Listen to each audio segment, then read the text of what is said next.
నమస్తే. మైనంపాటి భాస్కర్ గారి నవల బలపు సంకెళ్ళు 6వ భాగం. కానీ రాత్రి అయినా లతకు మెలకువ రాలేదు. రాత్రంతా అలాగే మగతగా పడుకుంది. ఒక్కోసారి విపరీతమైన నిద్ర పట్టేస్తుంది. ఎవరికైనా మెలకువ వచ్చిన తర్వాత నేనేనా ఇంతలా నిద్రపోయింది అని ఆశ్చర్యం కలిగించేటట్లుగా. చిన్నప్పుడెప్పుడో స్కూల్ పిల్లలతో కలిసి నాగార్జునసాగర్ పిక్నిక్కి వెళ్ళి అలసిపోయి తిరిగి వచ్చినప్పుడు అంత గాఢమైన నిద్ర పట్టింది లతకు. మళ్ళీ ఇప్పుడు ఇంత మానసికమైన అలసట తర్వాత మళ్ళీ అంత గాఢ నిద్ర పట్టింది. నిద్రలో కలలో Srimanth good morning to you అంటున్నాడు. ఒక్క క్షణం తర్వాత అర్థమైంది లతకి అది కల కాదని, ఎవరో నిజంగానే విష్ చేస్తున్నారని. చటుక్కున లేచి కూర్చుని సంభ్రమంగా చుట్టూ చూసింది లత. చాలా విశాలమైన గది అది. ఆ గది గోడ నిండా 100 రూపాయల నోట్లు అతికించి లేవు. కానీ అతికించి ఉంటే ఎంత ఖర్చయి ఉండేదో అంతకు పైనే ఖర్చయి ఉంటుంది ఆ గదిని డెకరేట్ చేయడానికి.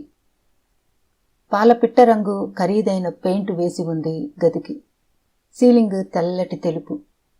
2 గోడలకి పెద్ద పెద్ద పిక్చర్ విండోస్ దాదాపు గోడ ఉన్నంత మేర ఉన్నాయి. నేలంతా తెలుపు నలుపు రంగుల పాలరాయి. గదిలో సగం ఆక్రమించుకున్న పెద్ద కింగ్ సైజు కాట్. ఆ మంచం బలార్షా టేకుతో చేసినది. తెల్లటి రంగుతో అది నిర్మల్ పెయింటింగ్ లాగా నున్నగా మెరుస్తుంది. లేత పచ్చికతో చేసినట్లు లేత ఆకుపచ్చ రంగు వెల్వెట్ బట్టతో కుట్టిన పరుపు. ఆస్ట్రేలియన్ ఊలుతో తయారైన మెత్తటి నీలిరంగు రగ్గు. గదంతా చల్లగా ఉంది. అది ఎయిర్ కూలర్ ప్రభావం అని గమనించింది లత. విస్మయంగా కిటికీలో నుంచి బయటికి చూసింది. ఒకమ్మాయి వరండాలో కూర్చుని పేపరు మొహానికి అడ్డం పెట్టుకుని ఉంది. ఆమెకెదురుగా ఒక ఆయన. Good morning to you Mridula dear అన్నాడు డాక్టర్ సుదర్శనం మళ్ళీ. లతకి అనుమానం వచ్చింది. ఇది జయదేవ్ ఇల్లా? కాదని ఆయన్ని చూడగానే తెలిసిపోతుంది. ఆయన దయగా చూసే కళ్ళతో, సతతం చిరునవ్వు నవ్వే పెదములతో నిల్చుని ఉన్నాడు. పొడుగ్గా బలంగా ఉన్నాడాయన. 50 ఏళ్లు వచ్చి చెంపలు నెరిసిపోతున్న అందం తగ్గని మొహం. ఏదో టూత్పేస్ట్కి అడ్వర్టైజ్మెంట్ లాగా. తెల్లటి చల్లటి చిరునవ్వు. గ్రే కలర్ టెర్రిబుల్ ప్యాంటులోకి మల్లెపువ్వు లాంటి షర్టు టకప్ చేశాడు. నిలుచున్న ఆరోగ్యంలా ఉన్నాడాయన. పేపరు మొహానికి అడ్డం పెట్టుకుని ఒక చేతిలో కాఫీ కప్పు పట్టుకుని పరధ్యానంగా శ్రీమంత్ గురించి ఆలోచిస్తున్న మృదుల ఆయన రెండోసారి పిలవగానే ఉలిక్కిపడింది. హాయ్ అంకుల్, గుడ్ మార్నింగ్ అంది టీపై మీద నుంచి కాళ్ళు తీసి కింద పెట్టుకుంటూ. ఆ అమ్మాయి ఎవరో లతకు తెలీదు. కానీ ఎక్కడో చూసినట్లు లేలగా గుర్తు. ఎవరు? ఎక్కడ? అసలు తనిక్కడే ఎందుకుంది? ఓ, కారు యాక్సిడెంట్. డాష్ కొట్టింది వీళ్ల కారేనేమో. మరి జయదేవ్?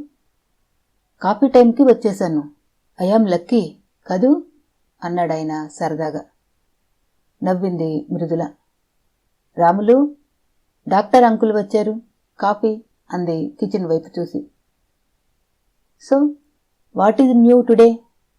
ఈ కప్పల తక్కిడ లాంటి రాజకీయాల్లో ఏ కప్ప ఎటు దూకింది వేళ అంటూ మృదుల చేతిలోని పేపర్ అందుకుని ఆ అమ్మాయి వెళ్ళిపోయిందా అన్నాడు. నాన్ స్టాప్గా నిద్రపోతోంది. నిన్న సాయంత్రం నుంచి ఏకధాటిగా.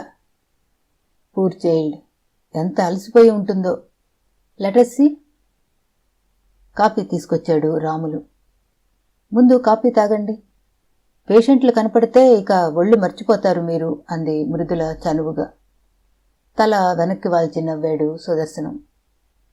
తన కాఫీ తానే కలుపుకోవటం ఆయనకిష్టం.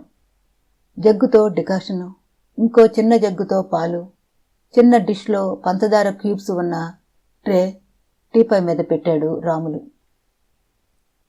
థ్యాంక్ యూ మై బాయ్ అన్నాడు సుదర్శనం. మీరు రోజుకి ఎన్నిసార్లు ఎంతమందికి థ్యాంక్స్ చెప్తారు అంకుల్ అంది మృదుల చిలిపిగా. డికాక్షన్ పాలు కప్పులోకి వంచి ఆమె వైపు చూశాడాయన. 9900 సార్లు అన్నాడు. ఆయన కళ్ళు నిర్మలంగా ఉన్నాయి. పెదవుల మీద చిరునవ్వు ఉంది. గొంతులో స్వచ్ఛమైన ఆనందం తొణికిసలాడింది. ఆయన మాటలు తేలిగ్గా ఉంటాయి, కానీ వాటి వెనక గంభీరంగా, సీరియస్గా, లోతుగా ఆలోచించే మేధావి మనసుంది. థ్యాంక్స్ అని చెప్పినందువల్ల మన సొమ్ము ఏమీ కరిగిపోయేది ఉండదు. ఎదుటివాడికి మన మీద అభిమానం పెరిగిపోవటం తప్ప. ఈ ప్రపంచం చికాకులమయం మృదుల. మనం అద్భుతాలు చేసి మనుషులందరి కష్టాలు మటుమాయం చెయ్యలేమేమో గాని స్వల్పమైన పనులతోటి 2-3 అక్షరాల పదాలతోటి కొండంత సంతోషం కలిగించవచ్చు. థ్యాంక్ యూ, బాగుంది, నువ్వంటే నాకు అభిమానం లాంటి సున్నితమైన పదాలే కావచ్చు, కానీ వాటిలో నిగూఢంగా అణువులో ఉన్నంత అనంతమైన శక్తి ఉంది.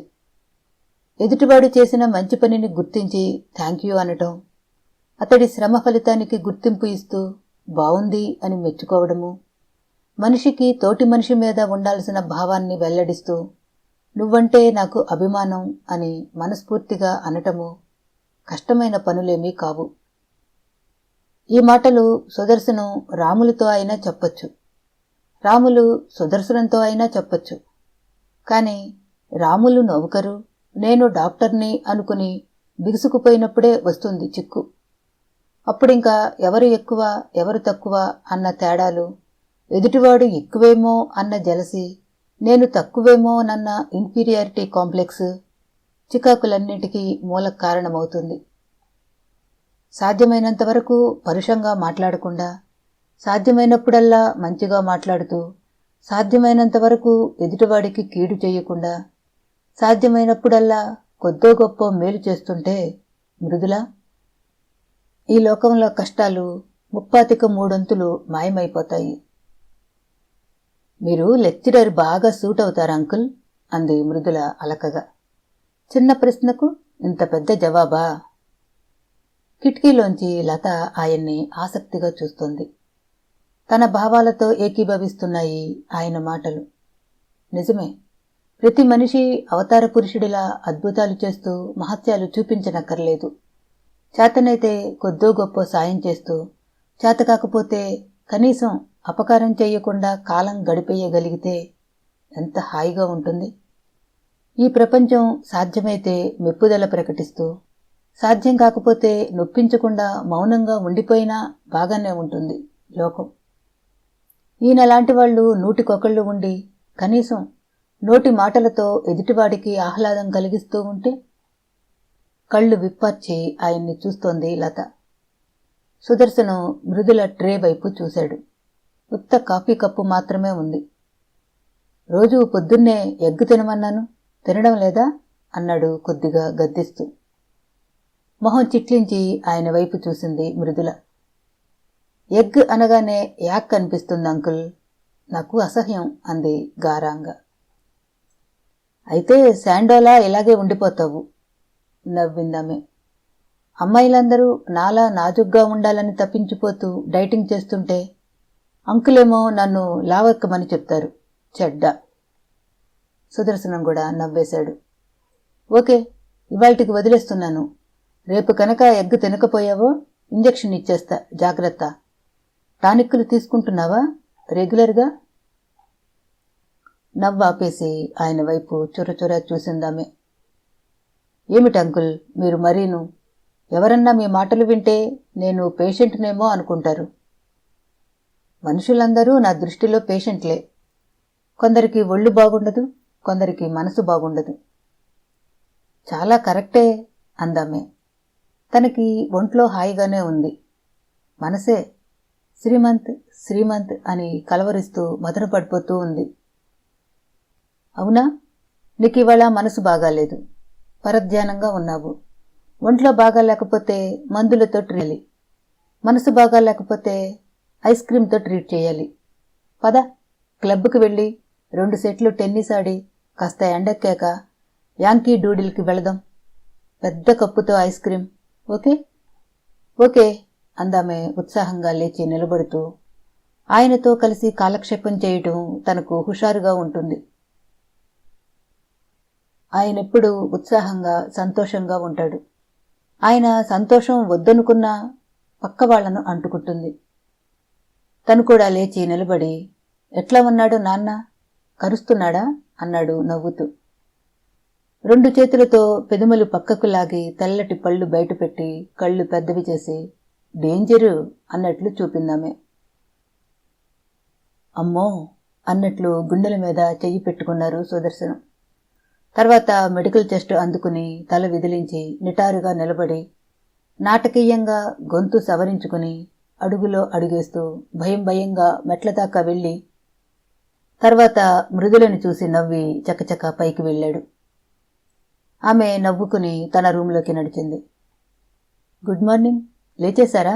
అంది లతను చూసి. లత మొహమాటంగా నవ్వింది.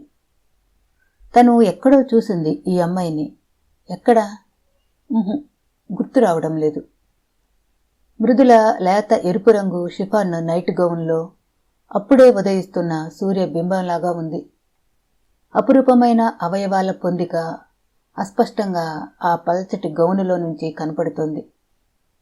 దగ్గరకొచ్చి నిలబడింది మృదుల. ఆమె కంటే ముందు ఆమె ఒంటి పరిమళం లతని చేరింది. ఐయామ్ సో సారీ అందామె. కాదు, నేనే సారీ చెప్పాలి. తొందరలో చూసుకోకుండా. ఎందుకంత హడావిడిగా పరిగెడుతున్నారు? నిన్న ఎవరో రోడ్ సైడ్ రోమియో చంప పగిలేటట్లు కొట్టకపోయారా? భయపడి పారిపోతే అలసైపోదు? నేను దేనికి భయపడను, కానీ రోడ్డు మీద జనం లేరు. అతని దగ్గర యాసిడ్ బాటిల్ ఉంది. యాసిడ్ బాటిలా? అదేమిటి? అంతలోనే ఆమెకి అదేమిటో అర్థమైంది. ఓ, యాసిడ్ బాటిలా? Bloody bastard.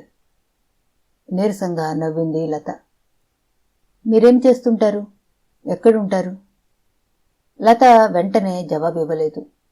రావుగారి దగ్గర తను చేస్తున్న ఉద్యోగం సంగతి చెప్పుకోవడానికి హాస్యాస్పదంగా ఉంటుంది. నమ్మరేమో. అయినా తనకి ఈ ఫోన్ గొడవ లేకుండా మామూలు ఉద్యోగం ఎక్కడన్నా దొరికితే ఎంత బావుండు. ఎక్కడా జాబ్ చేయడం లేదు అంది మెల్లగా. ఎందుకని? లత నవ్వింది. దొరకలేదు. టెలిఫోన్ ఎక్స్చేంజ్లో ఉద్యోగం పోయిన సంగతి అందరితో చెప్పుకోవడం అనవసరమనిపించింది తనకి. దొరకలేదా? అంది మృదుల ఆశ్చర్యంగా. ఏం చదివారు మీరు? చెప్పింది లత. నొసలు ముడేసి ఆలోచించిందామె. నాకేదైనా ఉద్యోగం ఇప్పించకూడదు మీరు? అంది లత చనువుగా. ఇప్పించేదేమిటి? తలుచుకుంటే నేనే ఇవ్వగలను అందామె కొంచెం గర్వంగా. అబ్బా అంది లత అప్రయత్నంగా, నమ్మలేనట్లు. ఆ అమ్మాయి మాటలు నిజమనిపించటం లేదు, అతిశయమనిపించాయి. అది గమనించిన మృదుల మొహం ఎర్రబడింది. నేను గొప్పలు చెబుతున్నాననుకుంటున్నారా? అంది తీవ్రంగా. లత తనని తాను సరిదిద్దుకుంది. సారీ, అలాగని కాదు. రాములు అంది మృదుల గట్టిగా. రాములు. రాములు పరిగెత్తుకుంటూ వచ్చి మృదుల ముందు చేతులు కట్టుకుని నిలబడ్డాడు. జయదేవుని పిలు. రాములు నిశ్శబ్దంగా అదృశ్యమైపోయాడు. జయదేవ్? జయదేవా? అతనే నా వెంటపడింది అంది లత విహ్వలంగా. ఏమిటి మీరనేది? అందామె తెల్లబోయి. అతనే నిన్న. మృదులకి అర్థమైంది. జయదేవికి అంత ధైర్యమా? తమాషా చూడండి, ఏం చేస్తానో. లత నిశ్చేష్టురాలై అలాగే నిలబడిపోయింది. ఎస్ మేడం అంటూ లోపలికొచ్చాడు జయదేవ్. వెంటనే అతని చూపులు లత మీద పడ్డాయి. అతను బిగుసుకుపోయాడు. లతకి ఇదంతా కలలాగా ఉంది. జయదేవ్, ఇలారా? అనుమానంగా చూస్తూ దగ్గరకొచ్చాడు. లత వైపు చూసి గర్వంగా నవ్వింది మృదుల. ఆమెకిదంతా ఆటగా ఉంది. జయదేవ్ నిశ్చలంగా నిలబడి ఉన్నాడు. బలంగా అతని చెంప మీద కొట్టింది మృదుల. జయదేవ్ కదలలేదు, మెదలలేదు. లత వైపు చూపించింది మృదుల. ఇతన్ని చూసేనా మీరు భయపడేది?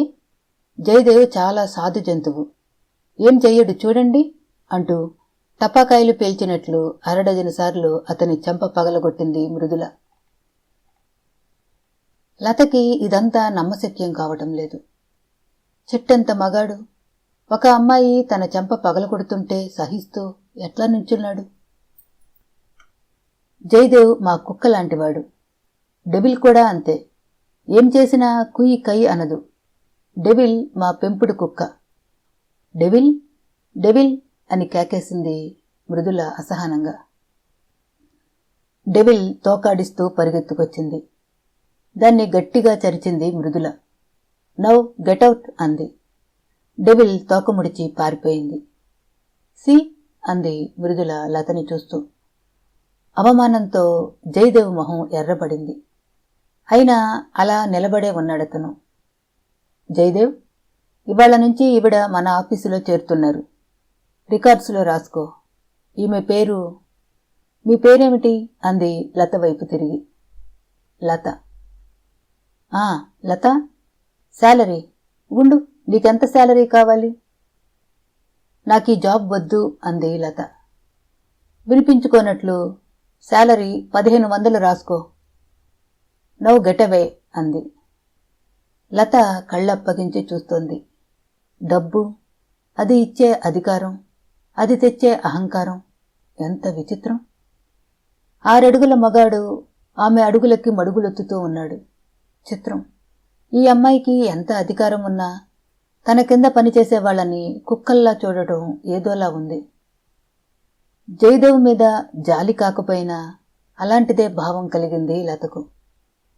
అతని ఓటమి చూడగానే అతనిపై ఉన్న కసి తగ్గిపోయింది. మృదుల జయదేవుని కొట్టడంలో అతని నాలుక పళ్ల మధ్య పడి కొద్దిగా తెగింది. రక్తం తుడుచుకుంటూ వెనక్కి తిరిగాడు. హౌ ఆర్ యూ జయదేవ్ అంటూ గదిలోకి అడుగుపెట్టాడు డాక్టర్ సుదర్శనం. అరే, ఏమైంది? రక్తమేమిటి? తప్పు చేసి నాలిక కొరుక్కున్నాడేమో అంది మృదుల విలాసంగా. సుదర్శనం ఆమె వంక విచారంగా చూశాడు. ఆమె పద్ధతులు ఆయనకి తెలుసు. అంతకు కొద్ది క్షణాల క్రితమే పనివాళ్లని ఎంత దయగా చూడాలో ఆయన చెప్పటం గుర్తొచ్చింది లతకు. ఇప్పటి మృదుల ప్రవర్తన గుర్తొచ్చింది లతకు. మనిషికి మనిషికి స్వభావంలో ఎంత తేడాలుంటాయి. జయదేవ్ చేసిన తప్పుకి శిక్షగా కనపడటం లేదు మృదుల కొట్టటం. కేవలం ఆ ఇంట్లో మనుషుల మీద తనకుండిన అధికారం ప్రదర్శించటం కోసమే అలా చేసినట్టు అనిపిస్తోంది. సుదర్శనం మెడికల్ చెస్టులోంచి కొంచెం దూది తీసి అతని పెదిమ మీద నుంచి కారుతున్న రక్తపు బొట్టును తుడిచి మందు రాశాడు. జయదేవ్ మాట్లాడకుండా అవతలకు వెళ్ళిపోయాడు. How are you young miss అన్నాడు సుదర్శనం నవ్వుతూ లత దగ్గరికొచ్చి. కాలు కాస్త బెణికింది, ఇంకేమీ లేదు అంది లత అరచేయి చూసుకుంటూ. అరచేతికి నిన్న డాక్టర్ పూసిన మందు దూది అతుక్కుపోయి కొంచెం బాధగానే ఉంది. కాలు బెణికింది? బాబోయ్, కాలు బెణికితే భరించలేనంత నొప్పి.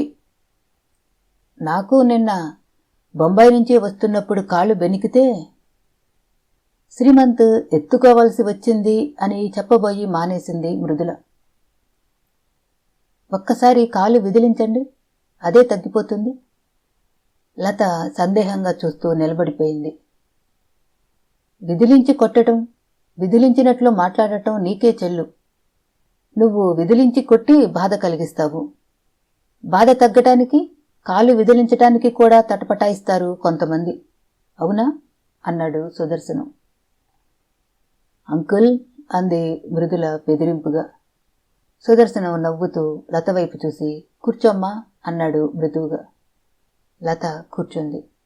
సుదర్శనం వంగి మోకాళ్ల మీద కూర్చుని ఆమె పాదం చేతిలోకి తీసుకుని మసాజ్ చేయటం మొదలెట్టాడు. లత మొహమాటంగా చీర కుచ్చిళ్లు దగ్గరగా లాక్కుని కూర్చుంది.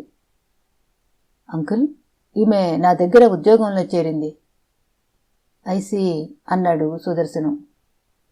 నేను అని ఏదో చెప్పబోయింది లత. మృదుల ఆమె వైపు ఆరోపణగా చూసింది. మీరు ఉద్యోగంలో చేరకపోతే నన్ను ఇన్సల్ట్ చేసినట్లే. చెబుతున్నాను, ఉద్యోగం కావాలని మీరే అడిగారా లేదా? అడిగాను. కానీ కానీ అసలు ఏమి ఉద్యోగమో తెలియకుండా ఎలా చేరతాను? ఊరికే తిని కూర్చోవడం. ఓకే అందామె విసురుగా. అలా నాకిష్టం లేదు. మృదుల ఉక్రోషంగా తల పక్కకి తిప్పుకుంది. ఆమె కళ్లల్లో నీళ్లు చిమ్మాయి. ఎవరైనా తన మాటకి ఎదురు చెప్పటం ఆ అమ్మాయికి అనుభవం లేదు. సుదర్శనం కలగజేసుకున్నాడు. నీ పేరేమిటమ్మా? లత అండి. చూడు లత, నీకు తెలుసో తెలియదో మృదుల వాళ్లకు చాలా పెద్ద బిజినెస్ ఉంది. అందులో మృదుల షేరే దాదాపు 80 లక్షలు ఉంటుంది. అది కాకుండా వేరే ఆస్తి 10 కోట్లు ఉంది. బోలెడంత కరస్పాండెన్స్. అందుకని లేడీ సెక్రటరీని వేసుకుంటే బావుండునని వారం రోజులుగా అనుకుంటోంది. పేపర్లో అడ్వర్టైజ్ చేస్తానంది. ఇంతలో వెతకపోయిన తీగ కాలికి తగిలినట్టు నువ్వు కారుకి అడ్డం తగిలవు. ప్రాబ్లం సాల్వ్ అయిపోయింది. అన్నట్లు నీకు షార్ట్ హ్యాండ్ వచ్చా? అన్నీ అడిగి తెలుసుకున్న తర్వాతే, ఆమె ఉద్యోగం కావాలని అడిగిన తర్వాతే నేను ఆఫర్ చేసింది. నేనేం పిచ్చిదాన్ని అనుకున్నారా? అందామె బెంకంగా, గోడతో మాట్లాడుతున్నట్టు. లత విచిత్రంగా చూస్తోంది. ఏమిటి ఈ అమ్మాయి పద్ధతి? చిన్నపిల్లలు మారాన్ చేసినట్లు. కొండమీది కోతి కావాలన్నా తక్షణం దిగి వచ్చేటట్లు పెరిగిందేమో. అందుకే అంత పంతం. ఈ ఉద్యోగం కూడా పంతంలాగే కనపడుతోంది. తను పొరపాటున ఒక మాట అనేసింది కాబట్టి ఇంకెవ్వరూ దాన్ని కాదనకూడదు. బాగానే ఉంది. సుదర్శనం మృదుల తల మీద చెయ్యేసి ఆప్యాయంగా నిమిరి లతా దగ్గరకొచ్చి నిలబడ్డాడు. మా మృదుల ఉత్త పిచ్చిపిల్ల. పట్టుదల మాత్రం చాలా జాస్తి. కానీ తను చాలా మంచిది. నేనిందాక చెప్పినట్లు ఆమెకి లేడీ సెక్రటరీ చాలా అవసరం. నిన్ను చూస్తుంటే ఆ ఉద్యోగానికి నీకంటే తగిన వాళ్ళెవరూ ఉండరనిపిస్తోంది. ఒప్పుకోమ్మా అన్నాడు. అంతేనా? ఆమె మొహంలోకి చూడండి అంకుల్. ఆమె ఈ ఉద్యోగంలో చేరి ఇక్కడే ఉండిపోవాలని నేనెందుకంత తహతహలాడుతున్నానో తెలుస్తుంది. పరీక్షగా చూడండి అంది మృదుల. అప్పుడే మొదటిసారి లతను చూస్తున్నట్లు పరీక్షగా చూశాడు సుదర్శనం. ఆయన తన మొహంలోకి తేరిపారా చూస్తుంటే ఇబ్బందిగా కదిలింది లత. అర్థమైందా అంకుల్? సందిగ్ధంగా చూస్తున్నాడు సుదర్శనం. మొహం చూస్తుంటే అన్నాడు. ఆయన కళ్ళు ఆశ్చర్యంతో పెద్దవయ్యాయి. గొంతు కూడా అచ్చం అలాగే. అవునా? My goodness! స్నేహలత మీ అమ్మ. చాలా పోలికలున్నాయి కదూ అంకుల్. ఆ ముక్కు, ఆ చూపులు, గడ్డం కింద చిన్న గుంట, అదే గొంతు. ఫెంటాస్టిక్! చివుక్కున వెనక్కి తిరిగింది మృదుల. లత వైపు సూటిగా చూస్తూ, మీకు తెలియదేమో, మీరు అచ్చం మా అమ్మ పోలికే. అదే గొంతు, అదే చూపు. ఒక అక్క ఉంటే అచ్చం మీలాగే ఉండేదేమో. అందుకే మిమ్మల్ని చూడగానే మాతో ఉంచేసుకోవాలనిపించింది. మీరు మాత్రం మహా. చెప్పండి, ఉంటారా? అయోమయంగా చూస్తోంది లత. జీతం 1500 అన్నాను. కాదు, 2000 జీతం, పైన బోనస్. సరేనా? ఏం బోనస్ అన్నాడు సుదర్శనం. నా ఫ్రెండ్షిప్ అంది మృదుల కొంచెం గర్వంగా. లత మాట్లాడలేదు. మా అమ్మాయి బతికి ఉంటే మిమ్మల్ని ఇంతలా బతిమాలి భంగపడేదాన్ని కాదు అంది మృదుల. ఆమె గొంతు దుఃఖంతో మూసుకుపోతుంది. తోటి వాళ్లకి ఎలా సాయపడదామా అని ఎప్పుడూ తహతహలాడుతుండే లత మనసులో ఏవో తీగలని శృతి చేసి మీటి విషాదంగా, జాలిగా, అమాయకంగా ఉన్న రాగాన్ని పలికించినట్లయింది. ఆలోచించింది. ఈ కొత్త ఉద్యోగం ఒప్పుకోవడం వల్ల తనకి నష్టమేమీ లేదు. పైపెచ్చు జీతం ఎక్కువ. తోటి ఆడదానితో కలిసి పనిచేయటం అంత కష్టం అనిపించకపోవచ్చు. పైగా రోజు రావుగారికి ఫోన్ చేసే ఉద్యోగం ఎంత హాస్యాస్పదంగా ఉంది. పైగా ఇక్కడ ఈ ఉద్యోగంలో ఉంటే జయదేవ్ తనని ఏమీ చేయలేడు. మృదులను చూసి వణికిపోయేవాడు. ఆమె సెక్రటరీకి హాని చేయగలడా? మృదుల మొహం హఠాత్తుగా సీరియస్గా అయిపోయింది. ఇట్స్ ఆల్ రైట్, మీకు నచ్చకపోతే వెళ్ళిపోవచ్చు. ఎవరిని బతిమాలటం నాకు అలవాటు లేదు అంది నిటారుగా నిలబడుతూ. సుదర్శనం వైపు చూసింది లత. ఆయన భావగర్భితంగా సైగ చేశాడు. లత మృదుల వైపు అడుగు వేయబోయి అమ్మా అంటూ బాధగా మంచం మీద కూర్చుండిపోయింది. మృదుల మొహంలో సంతోషం కనపడింది. అంతే కావాలి. చూసారా, వెళ్ళిపోదాం అని మీరనుకునేసరికి ఎలా అయిందో. నేను ఎవరి కాళ్ళు పట్టుకుని బతిమాలను. దేవుడే మీ కాళ్ళు పట్టుకునేటట్లు చేసి ఆపేశాడు అంది. లత పెదముల మీదకి నవ్వొచ్చింది. ఈ అమ్మాయి తెలివైనదే, కానీ మొండితనం, పెంకితనం, గర్వం, దర్పం అన్నీ సమపాళ్లల్లో కలిపి చిత్రంగా ప్రవర్తిస్తుంటుంది. కానీ ఎందుకో ఈ అమ్మాయిలో ఈ అవలక్షణాలన్నీ సగభాగం ఉంటే మిగతా సగభాగం వెన్నలాంటి మంచి మనసు ఆక్రమించుకుని ఉంటుందనిపిస్తోంది. కనీసం అనిపిస్తోందలా. అప్పుడేనా ఈ అమ్మాయితో మాట్లాడటం మొదలెట్టి అరగంటైనా కాకుండానే అలాంటి భావం ఎలా ఏర్పరచుకుంది తను? ఇన్స్టింక్ట్ అంటే అదేనేమో. నేను ఈ ఉద్యోగంలో చేరుతున్నాను అంది లత. కానీ ఒక్క షరతు, జయదేవితో ప్రవర్తించినట్లు నాతో రూడ్గా ప్రవర్తిస్తే తక్షణం వెళ్ళిపోతాను. చాలా పొగరుబోతునని నాకు పేరు అంది. కుక్కని రామచిలకని ఒకేలా చూసుకుంటామా? జయదేవికి మీకు పోలికేమిటి? పైగా జయదేవితో ఎందుకలా ప్రవర్తించాను? మీకోసం కాదా అందామె ఆరోపణగా. సారీ బాస్ అంది లత నవ్వుతూ. జావా ఉమెన్స్ హోమ్ గేటు ముందు ఆపాడు శ్రీమంత్. కానీ కిందకి దిగలేదు. లోపలికి వెళ్లాలంటే అతనికి కొంచెం జంకు అనిపించింది. ఈ 10 రోజుల పాటు మనసులో 1,00,000 సార్లు రిహార్సల్ చేసుకున్నాడు తను ఎదుర్కోబోయే సన్నివేశాన్ని. తనని చూడగానే ఏమంటుంది లత? మండిపడుతుందా? నీ మొహం నాకు చూపించకు, వెళ్ళిపో అంటుందా? పోలీసుల్ని పిలుస్తాను అని బెదిరిస్తుందా? లేక తన మీద కోపం తగ్గిపోయి ఇదివరకెప్పుడో తాజ్మహల్లో కాఫీ తాగినప్పుడు పెదములు తుడుచుకుంటూ తల దించుకుని కళ్ళు మాత్రం ఎత్తి ప్రేమ, అభిమానం, స్నేహం, ఇష్టం, కోరిక అన్నీ కలబోసి 2 క్షణాలు మాత్రమే చూసిన ఆ అపురూపమైన చూపు మళ్ళీ చూస్తుందా? అంత అదృష్టమా? లతని ఎన్నో భంగిమల్లో, ఎన్నో మూడ్స్లో చూశాడు తను. సంతోషం, చిరుకోపం, ఆదుర్ద, చిరాకు, నునుసిగ్గు ఒక్కొక్క సందర్భంలో ఒక్కొక్క రకంగా ఉంటాయి లత చూపులు. కానీ ఆ రోజు లత చూసిన ఆ చూపు మాత్రం మధుర భావాలన్నీ కలిపిన కాక్టైల్లో ముంచి వదిలిన తూపులా తన హృదయంలో దిగబడిపోయి తొలగించడానికి కుదరకుండా అలాగే నాటుకుపోయింది. ఇవాళ లతని బతిమాలి బామాలి నవ్వించి ప్రసన్నం చేసుకోవాలి. ఒక్కసారిగా వచ్చిన ఉత్సాహంతో జావా దిగి హాస్టల్లోకి ధైర్యంగా నడిచాడు. వాచ్మెన్ ఆపాడు. లతని కలుసుకోవాలి అన్నాడు శ్రీమంత్.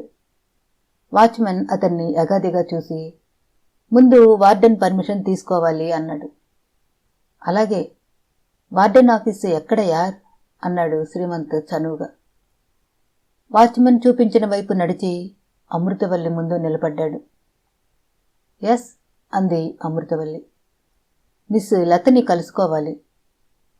మిస్ లత అందామే వెక్కిరింపుగా. మిస్ లత నిన్న రాత్రి మెస్కి కూడా రాకుండా మిస్ అయ్యింది. అరగంట క్రితం విమానం అంత కారులో వచ్చి తన బట్టలు తీసేసుకుని రూమ్ ఖాళీ చేసి వెళ్ళిపోయింది. బట్టలు సామాన్లు ఎక్కువ లేవు కాబట్టి సర్దుకోవటం అరగంట కూడా పట్టలేదు. రాత్రిళ్ళు హాస్టల్కి రావడం మానేసి కార్లు ఎక్కుతోంది కాబట్టి ఇక ముందు బట్టలు సామాన్లు బాగానే ఉంటాయిలే. ఎక్కడికి వెళ్ళింది అన్నాడు నిదానంగా. అతని ఒంట్లో శక్తంతా ఒక్కసారిగా తగ్గిపోయినట్లనిపించింది. కొన్ని విషయాలు చెప్పనిదే అడగకూడదు బాపు. ఆ అమ్మాయి చెప్పలేదు, నేను అడగలేదు. శ్రీమంత్ కోపం అదుపు తప్పింది. వార్డెన్గా మీకు ఆ అమ్మాయి యోగక్షేమాలు విచారించాల్సిన బాధ్యత ఉంది. తన అడ్రస్ కూడా తెలుసుకోకుండా పంపించేయటం షిట్. బాధ్యత గల మనుషులు చేయాల్సిన పని కాదు. ఎవరో మొగాడితో కారెక్కి వెళుతున్న అమ్మాయిని ఎక్కడికి వెళుతున్నావని నిలదీస్తే ఏం చెబుతుంది? తను వెళ్లే హోటల్ పేరు చెబుతుందా? Room number చెబుతుందా? కారులో మొగాళ్ళున్నారా? ఉండబట్టే అడ్రస్ అడగలేదు. ఒకవేళ లతకేమైనా అయితే అడ్రస్ అన్నా తెలుసుకోకుండా పంపించామంటే పోలీసులు ఊరుకుంటారా?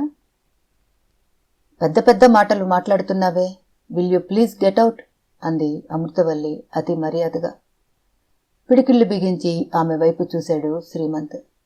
అంతలోనే తనని తాను అదుపులోకి తెచ్చుకుని పెద్ద పెద్ద అంగలు వేస్తూ బయటికి నడిచి కోపమంతా జావా మీద చూపిస్తూ గట్టిగా కిక్కి ఇచ్చాడు. అప్పుడే ప్రాణమొచ్చినట్లు జావా రొద చెయ్యటం మొదలెట్టింది. మరుక్షణం ట్రాఫిక్ మధ్యలోంచి దూసుకుపోవటం మొదలెట్టింది. జావా కన్నా స్పీడుగా పనిచేస్తోంది అతని మనసు. ఒకేసారి 8 దిక్కుల్లో పరిగెడుతూ లతని వెతికేస్తోంది. ఎక్కడికి వెళ్ళి ఉంటుంది లత? ఏమిటా ధైర్యం? ఈ లోకం ఎలాంటిదో ఆ అమ్మాయికి తెలియదేమో. అడుగడుక్కి నరరూప రాక్షసులుండే లోకం ఇది. పెద్ద పులులన్నీ మేకతోళ్లు కప్పుకొని, నక్కలన్నీ కుక్కపిల్లల్లాగా తోకాడిస్తూ తిరిగే అడవి ఇది. ప్రతివాడు నీతులు చెబుతూ గోతులు తవ్వే రోజులివి. ఎక్కడికెళ్ళింది లత? ఎవరో మగాళ్లతో వెళ్ళిందా? ఎవరై ఉంటారు వాళ్ళు? అతనికి అంత అయోమయంగా ఉంది.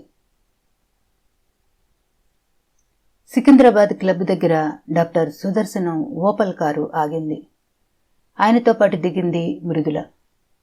టెన్నిస్ రాకెట్ చేతిలో ఉంది.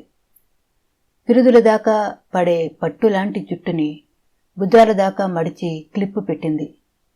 కొంచెం వదులుగా ఉన్న తెల్లని స్పోర్ట్స్ బనియను, బలమైన తొడలని అంటిపెట్టుకుని ఉండిన తెల్ల ఫ్లానెల్ షార్ట్స్ వేసుకుంది. తెల్లని అరేబియన్ రేసు గుర్రంలా ఉంది మృదుల. వాళ్ళని చూడగానే ఇంకో సెట్టుకి రెడీ అవుతున్న లయన్స్ క్లబ్ మెంబర్లిద్దరూ ఆట ఆపేసి విష్ చేసి వాళ్లకి అవకాశం ఇస్తూ పక్కకి తప్పుకున్నారు. మొదటి 2 సెట్లు చాలా పాయింట్లతో ఓడిపోయింది మృదుల. నువ్వు పరధ్యానంగా ఉన్నావు, గేమ్ మీద దృష్టి పెట్టడం లేదు అన్నాడు సుదర్శనం. సారీ అంకుల్, ఈసారి సరిగ్గా ఆడతాను. 3వ సెట్టు కూడా అన్యమనస్కంగానే ఆడింది మృదుల. ఇంటి దగ్గర బయలుదేరినప్పుడు ఉన్నంత సరదా ఇప్పుడు లేదు. మనసంతా శ్రీమంత్ ఆక్రమించేసుకున్నాడు. అతడిని మనసులోంచి దూరం చేద్దామని ప్రయత్నం చేసిన కొద్దీ, శక్తి కొద్దీ కొట్టిన టెన్నిస్ బంతి అంత విసురుగా తిరిగి వచ్చినట్లు అతని మాటలు, నవ్వులు, జ్ఞాపకాలు, గద్దింపులు బలంగా ఒక్కుమ్మడిగా తన సున్నితమైన మనసు మీద విరుచుకు పడిపోతుంటే,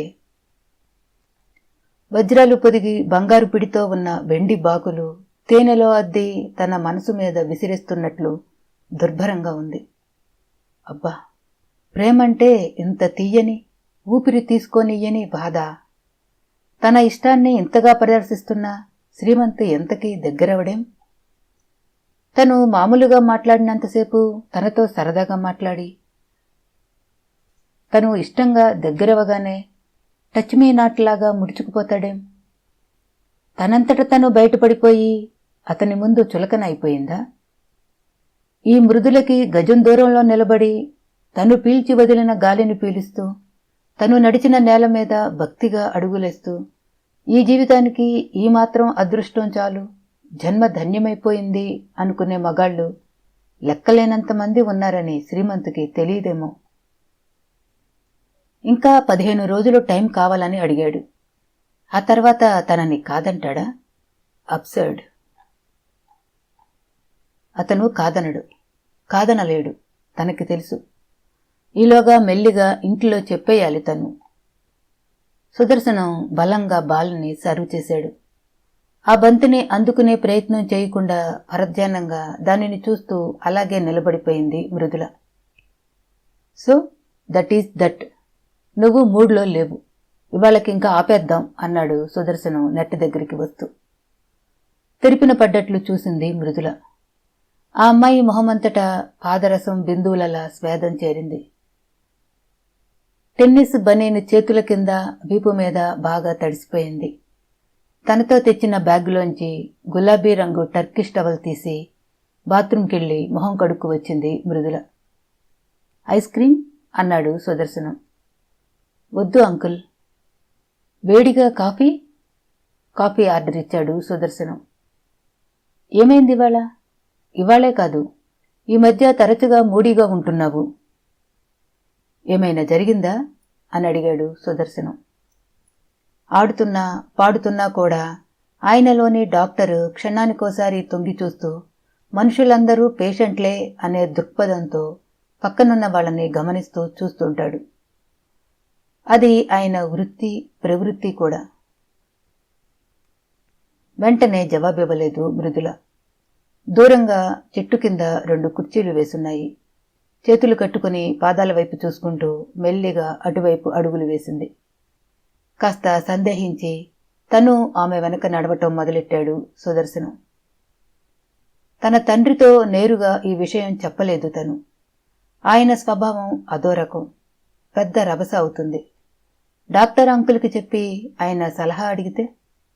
ఆయన తన ఫ్యామిలీ డాక్టరే కాదు, తమకి గురువు, మిత్రుడు, దూరపు బంధువు కూడాను.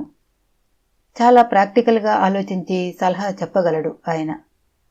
నాన్నగారు వెర్రెత్తిపోకుండా సమయం చూసి ఆయనకి ఈ విషయం చెప్పగల సమర్థుడు డాక్టర్ అంకులు ఒక్కరే. మృదుల చూసింది. ఏమైంది అన్నాడు నిశితంగా ఆమెని పరికిస్తూ. కుర్చీల్లో కూర్చున్నారు. ఏదో చెప్పబోయి ఆగింది మృదుల. సుదర్శనం ఆమెని తొందర పెట్టకుండా వెనక్కి జారగిలబడి సిగరెట్ అంటించాడు. కాసేపు తల వంచుకుని తర్వాత ఆయన కళ్లల్లోకి చూస్తూ, నేను పెళ్లి చేసుకుందామనుకుంటున్నాను అంకుల్ అంది గబగబా. ఒక్క క్షణం సేపు ఆయన మొహంలో ఆశ్చర్యం కనపడింది. తర్వాత తల వెనక్కి వాల్చి నవ్వాడు. గ్రేట్, ఎవరా అదృష్టవంతుడు? ఆయన అడిగిన దానికి జవాబు చెప్పకుండా, కానీ అతను మాత్రం ఎటూ తేల్చుకోలేకపోతున్నాడు అంది. మరీ బావుంది. ఎవరా దురదృష్టవంతుడు? శ్రీమంత్ అని. ఏం చేస్తుంటాడు? మన బస్సుల్లో టూరిస్ట్ గైడ్ అంది తిరస్కారాన్ని ఎదుర్కోబోతున్నట్లు బెంకంగా చూస్తూ. అతను తిరస్కారం చూపలేదు.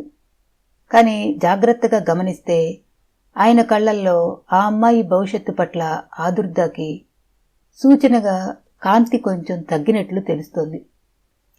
పెదములు బిగించి చాలాసేపు కళ్ళు మూసుకుని ఆలోచించాడు. తర్వాత నిదానంగా శ్రీమంత్ గురించి పూర్తి వివరాలు అడగటం మొదలెట్టాడు. అంతా విన్న తర్వాత, ఒక్కరోజు టైం ఇవ్వరాదా? కూల్గా ఆలోచించి చెబుతాను అన్నాడాయన అభ్యర్థనగా. 1 కాదు 2 రోజులు ఆలోచించండి అంకుల్, కానీ ఒకే మాట చెప్పాలి మీరు. అభ్యంతరం లేదు అని. రెండో విధంగా చెప్పటానికి వీల్లేదు. సుదర్శనం ఆమె వైపు తదేకంగా చూశాడు. చిన్నప్పుడు ఒకసారి నిన్ను షాపుకి తీసుకెళ్లి ఖరీదైన క్యాడ్బరీస్ చాక్లెట్ కొనియకపోతే వద్దని చౌకరకం వేరుశనగ పప్పు ఉండ కావాలని ఏడ్చావు. శుభ్రంగా తయారు చేయని అలాంటి పప్పుండ తినడం ఆరోగ్యానికి మంచిది కాదని నాకు తెలిసినా ఒక్కసారి తింటే ఏం కాదని భరోసాతో నీకు కొనిచ్చాను. మృదుల, ఇప్పుడు నీకు అందమైన రాకుమారుడి లాంటి భర్తని తేవాలని నేను మీ నాన్న ఆలోచిస్తుంటే నువ్వు టూరిస్ట్ గైడ్ని చేసుకుంటానంటున్నావు. క్యాడ్బరీస్ చాక్లెట్టా వేరుశనగ పప్పుండా అన్నంత సులభమైన ప్రశ్న కాదిది.